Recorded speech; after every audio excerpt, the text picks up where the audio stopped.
Today we're tackling something pretty fundamental. It might even shake up how you think about, well, you. Yeah, we're looking at consciousness, but maybe not in the way you expect. We're diving into this idea that what we feel is our conscious self. It's kind of an illusion, a useful one, but still. Exactly, a functional illusion. We're exploring all this research suggesting that the vast majority of what your mind does, the really heavy lifting, happens completely outside your awareness. It's a big challenge to how we normally see ourselves, like being the captain of your own ship.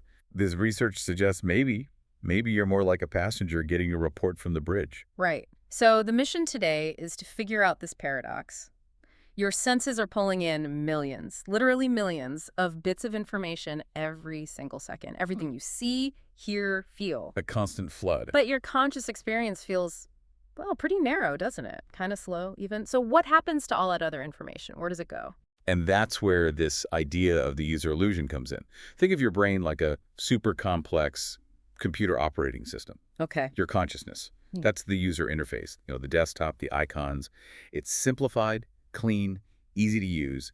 It hides all the messy code and the actual processing underneath. So it's designed to be simple, not comprehensive. Exactly. It's expedient. It helps you get things done, but it's not the whole reality of what's happening inside. You're only seeing the very, very tip of the iceberg. The iceberg analogy is perfect, and the scale difference is just staggering when you look at the actual numbers. Let's get into those. Okay, so starting with the input. Your senses right now are estimated to be taking in, well, millions of bits per second. Some estimates go up to like 11 million bits. That's the raw data hitting your nervous system. 11 million bits per second. Okay. Now, the crucial bit. What does consciousness, your subjective awareness right now, actually process? How much bandwidth does it have? Well, the widely cited figure, and it's almost shocking when you first hear it, is around 40. 40 bits per second. 40. As in 40, compared to millions coming in. Yeah, 40. It's incredibly small. It makes you wonder how we function at all, right? How can we experience such a rich world with such a tiny conscious throughput? It really is the ultimate information bottleneck. I remember reading about the German physiologist Dietrich Trinker. Oh yeah, Trinker's rule of thumb. He basically said 1,000,000 times more information enters our heads than our consciousness ever perceives. 1,000,000 to 1. And this isn't a new idea, fundamentally. Think back to George Miller in the 50s. Ah, the magical number 7 plus or minus 2. Exactly. Even back then, Miller showed we have this fundamental limit on how many chunks of information we can consciously hold and manipulate at once. Yeah. Usually around 7 things. So this bottleneck is real, but 40 bits. Let's put that in context. You mentioned computer analogies earlier. Right. Well, think about a TV channel, even an older standard definition one. That's transmitting maybe 4 million bits per second. Okay, 4 million for TV? Even a simple telephone call, like on an old copper wire, needed about 4,000 bits per second. 4,000 for a phone call. And our consciousness is working with 40. Maybe even less. Some estimates go down to like 16 bits based on subjective time perception. It's astonishingly low, however you slice it. We feel like we're experiencing this high-definition reality, but the conscious processing speed is, well, it's lagging way behind. Which brings us back to the core question. If we're only consciously getting 40 bits, where does all the richness, the meaning, the depth of our experience come from? How can we understand complex ideas or feel emotions? Well, the argument is that the meaning isn't really in those 40 bits themselves.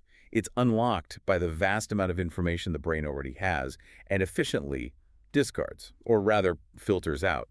This discarded but essential context, that's what Nørretranders called exformation. Exformation, okay, so it's the implied stuff, the background knowledge. Precisely. It's the huge amount of shared information that's assumed, that's present in the situation, but not explicitly stated. The sender relies on the receiver already having it. There's that fantastic, really concise example of this, Victor Hugo, 1862. Ah, yes. Les Miserables had just been published, this massive novel. Hugo was away and wanted to know how it was selling, so he sends a telegram to his publisher. And the telegram just contained A single character. just a question mark, and the publisher replies. With a single character. An exclamation point. So the total information sent was what, maybe 10 bits? Tiny? Almost nothing. But the message was perfectly clear to both of them, wasn't it? Because the meaning relied entirely on the exformation, the immense shared context about this huge, newly published book, the hopes, the fears, all of that. The meaning was in what wasn't said. That makes so much sense. The richness comes from the context we supply, not the signal itself. And this idea connects to something even deeper about how complexity itself arises. Charles Bennett's concept of logical depth. Logical depth, how does that fit in? Bennett suggested that the value or complexity of something isn't just about the information it contains, but about the process required to create it. Specifically, the amount of information that had to be discarded or processed along the way. So complexity comes from throwing stuff away. That seems counterintuitive. Yeah, but think about it. Think of a sculptor and a block of marble. The raw marble holds a lot of potential information. You could say it's disordered. Okay. The beautiful sculpture that emerges isn't valuable because it contains more information than the marble block. It's valuable because of the immense, slow, careful effort of discarding all the marble that wasn't the sculpture. Ah, I see. The value is in the refinement, the selection, the removal of the irrelevant. Exactly. What we experience as meaningful, complex, or deep is often the result of a huge amount of non-conscious processing, filtering, discarding, structuring information. And that takes time and resources. So our non-conscious mind, the me we'll get to, is doing all this heavy lifting, this discarding work to create the meaningful tip of the iceberg that consciousness experiences. That's the idea. And if it's doing all that, what else is it doing before consciousness even gets involved? Which sets us up perfectly for probably the most, well, unsettling finding in all this, the bit that really seems to challenge free will, Benjamin Libet's experiments. Ah, Libet's. Yeah, late 70s, early 80s. This work caused quite a stir.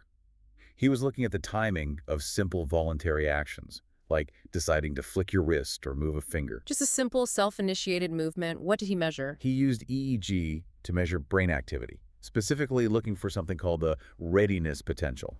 It's a buildup of electrical activity in the brain that signals preparation for movement. Okay, so the brain gears up to act. Right. And what he found was that this readiness potential starts building up about half a second, 500 milliseconds before the person actually moves their finger. Half a second before the action. Right. But the critical question is, when did the person feel they decided to move? When did they consciously register the intention, the urge? That's the kicker.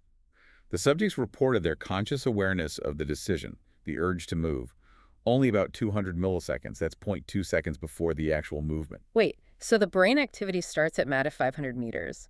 The conscious decision is felt at -200 meters. The action happens at 0 meters. That's right. Which means the brain starts preparing the action a full 300 milliseconds, nearly a third of a second, before the person is consciously aware of even wanting to act. Yeah, the unconscious brain processes initiate the action well before the conscious mind feels it has made the decision. That's deeply weird. It feels like consciousness isn't the author of the action. It's more like reading the script after the scene has already started. That's one way to put it. Libet's conclusion was that consciousness doesn't initiate the voluntary act. It becomes aware of it after the non-conscious brain has already set things in motion. But Libet didn't totally throw out free will, did he? He proposed a different role for consciousness. Right, he offered the veto theory. He suggested that even though consciousness doesn't start the action, it still has a small window that lasts 200 milliseconds before the movement where it can intervene and stop the action. Like a final quality check or a sensor? Exactly. So free will, if it exists in this picture, isn't about initiating actions from scratch. It's about selection, the ability to consciously approve or, crucially, veto the impulses bubbling up from the non-conscious. Free won't, perhaps, more than free will. This forces us, then, to really think about the self as having these two distinct parts, doesn't it? There's the conscious I. The storyteller, the one experiencing that 40 bits per second, the one that constructs the narrative of being in charge, the verbal self. And then there's the non-conscious me. The me. That's, well, pretty much everything else. The body, the deep brain structures, the high bandwidth processor, handling millions of bits, holding all that information, running all the automated skills. So the I feels like it's in control, but only when the me allows it to. Kind of. When you're performing really complex, fast, skilled actions, think of an elite athlete, like, say, Michael Laudrup, making an impossible pass without thinking, or even just you driving a familiar route. Yeah, sometimes you arrive and barely remember the drive. Right. In those moments, the me is running the show. It has the bandwidth, the speed, the ingrained knowledge. The conscious I is way too slow to manage that kind of performance in real time. It would just get in the way. The I experiences the choice after the me has already acted. Okay, so this idea that conscious experience is a simplified, maybe even delayed interpretation built for the I, we see evidence for this everywhere, right? especially in something like vision. Absolutely. Vision feels so immediate and complete, but it's a total construction. Take the blind spot in each eye. Where the optic nerve connects to the retina. Yeah, there are no photoreceptor cells there. Logically, you should perceive a black hole or a gap in your visual field for each eye. But we don't. I mean, I'm not seeing two holes right now. Exactly. You don't see a hole because your brain cleverly paints over it. It fills in the gap with information from the surrounding area, matching colors, textures. It creates a seamless non-spot that simply isn't there in the raw data.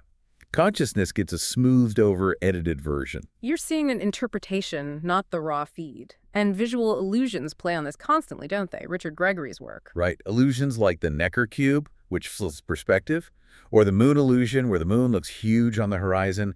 Gregory argued these show that perception isn't just passive receiving of data. It's active. It's an active process of making sense, of forming a hypothesis about what's out there based on your prior knowledge, your exformation. You see the interpretation that seems most likely, even if it contradicts the raw sensory input sometimes. Which loops us perfectly back to that core metaphor you introduced at the start. The user illusion. Yeah. The term came from computer science, right? From Xerox PRC. That's right. Engineers designing early graphical interfaces realized they were creating a simplified story for the user, icons, folders, a desktop. It made the incredibly complex underlying reality of the computer manageable and useful. You don't need to know about the machine code, the binary, the voltages. You just need to know that clicking the file icon opens your document. It's a functional deception. Precisely.